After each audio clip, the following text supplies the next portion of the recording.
नमस्कार दोस्तों, मैं हूं अभिषेक कुमार और स्वागत करता हूं आपके अपने चैनल हिंदू मुस्लिम भाई भाई में। संसद का मॉनसून सत्र शुरू होने से पहले झूठ की बारिश शुरू हो गई है। किसान आंदोलन खत्म नहीं हो रहा है। कटाई, रोपाई और कोरोना के बाद दिल्ली के मोर्चों पर किसानों का लौटना जारी है। एक भी बड़ा किसान संगठन संयुक्त किसान मोर्चे से अलग नहीं हुआ है।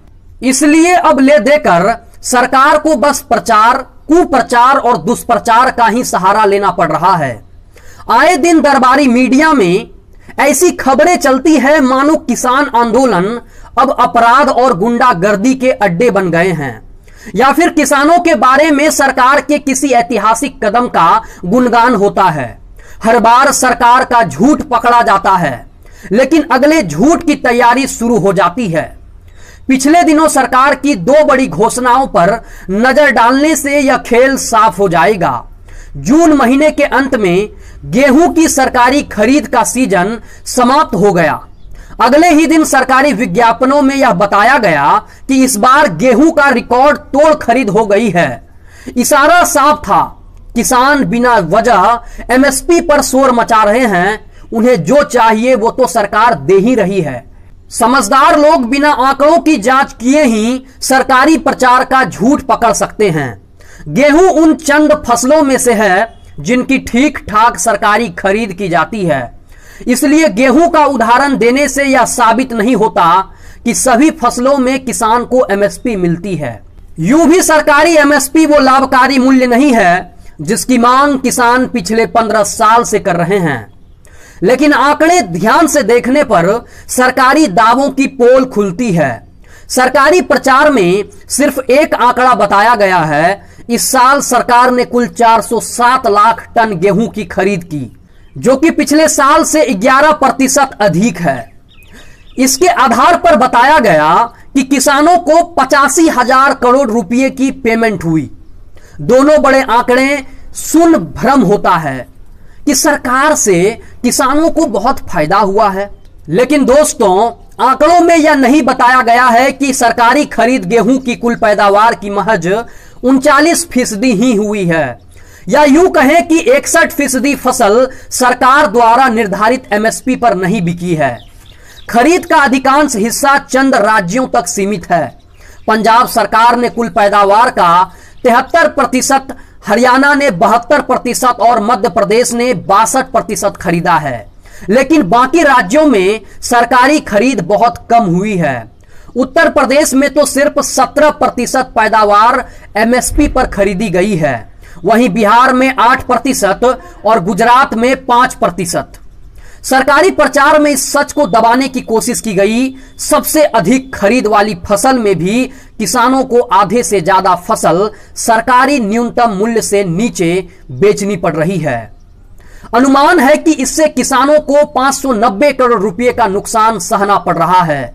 किसानों को ठगने का और बड़ा नमूना मंत्रिमंडल विस्तार के बाद एक फैसला था।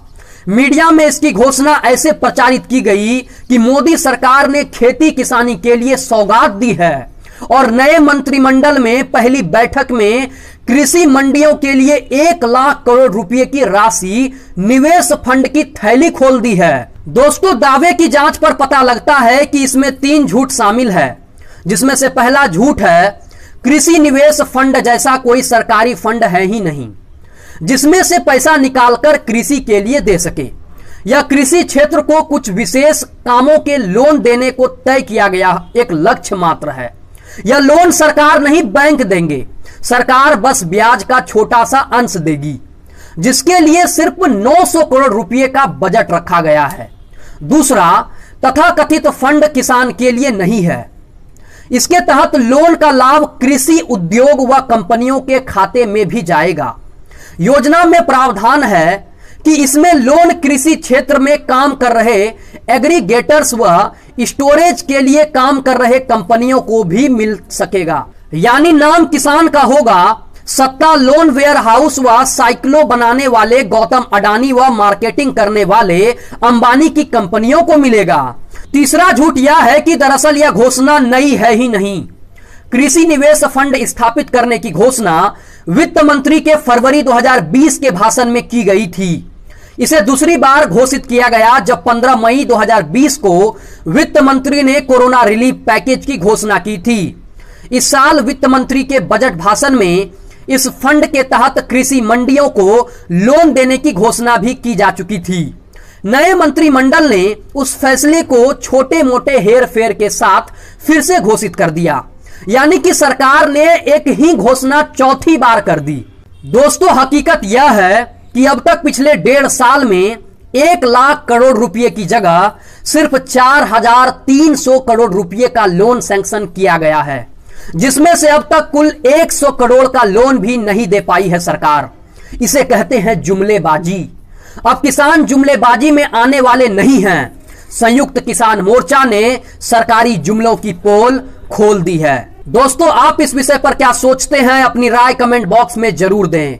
आज के लिए बस इतना ही। बहुत बहुत धन्यवाद।